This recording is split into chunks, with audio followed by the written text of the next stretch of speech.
Alright guys, Mr. Antonucci here, and in this video we're going to go over number 3 from the 2024 AP Calc AB exam.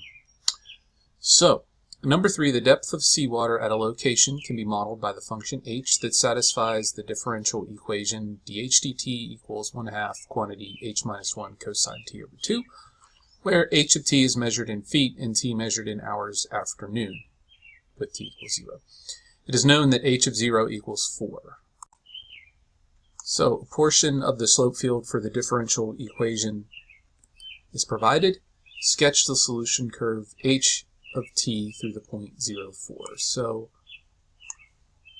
we want to start right here at the point 0, 4, and to sketch the curve you just follow the direction of the tick marks in the slope field and kind of just use that as a path. So we're going to go up and then back down, and there you go. And that's all you have to do for that one. Part B, for 0 to 5 it can be shown that h is positive. Find the value of t from 0 to 5 at which h has a critical point. Determine whether the critical point corresponds to relative min, relative max, or neither. Justify your answer. So we're going to have a relative max at a point where the derivative equals 0. So essentially we're going to solve dH dt equals 0. So that boils down to 1/2 h minus 1 cosine t over 2 equals 0. H minus 1 is not equal to 0 because h is greater than 1. Cosine of t over 2 is equal to 0. So cosine of pi over 2 is equal to 0. So that would mean t would equal pi. And then since it's periodic, the next time cosine would equal 0 is at 3 pi over 2. So that means t would have to be 3 pi. But 3 pi is larger than 5, so t equals pi is the only critical number. So we're going to have t equals pi. Now what we have to do is determine is the point a relative max, a relative min, or neither. So we know that 1/2 h minus 1 is greater than 0 for the interval 0 to 5. Okay. Cosine of t over 2 is going to be positive for 0 to pi. So it's positive here. And then cosine of t over 2 is going to be negative for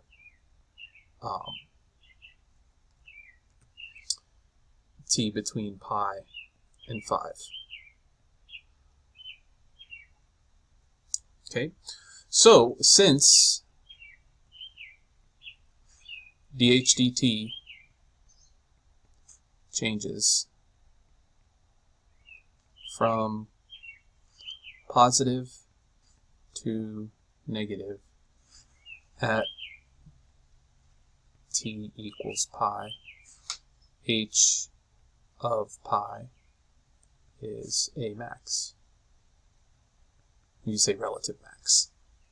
Okay?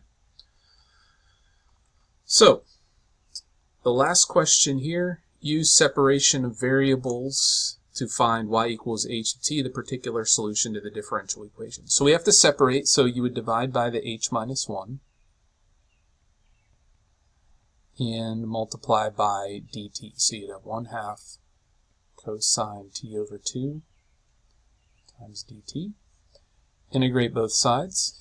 The antiderivative of dH over h minus 1 is natural log absolute value of h minus 1. And the antiderivative of 1/2 cosine t over 2 is sine t over 2.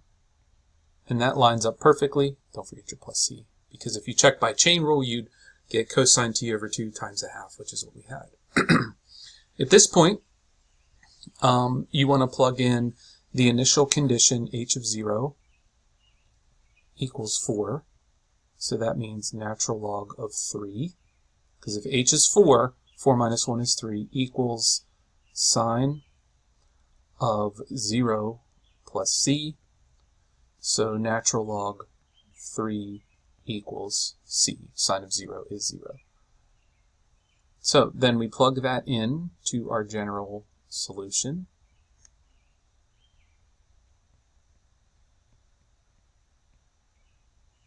So plus natural log 3.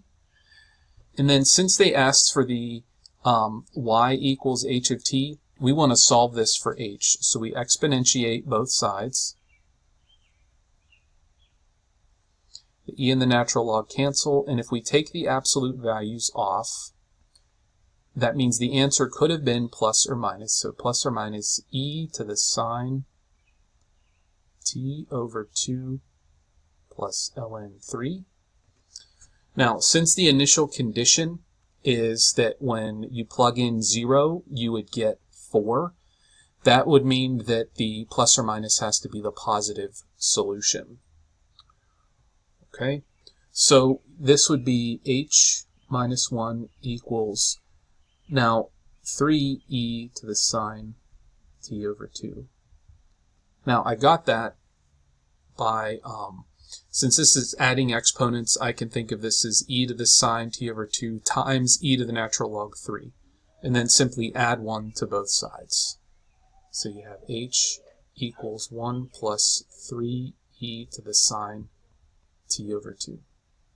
Alright guys, that about does it. Hope that was helpful to you. Mr. Antonucci here, and take care.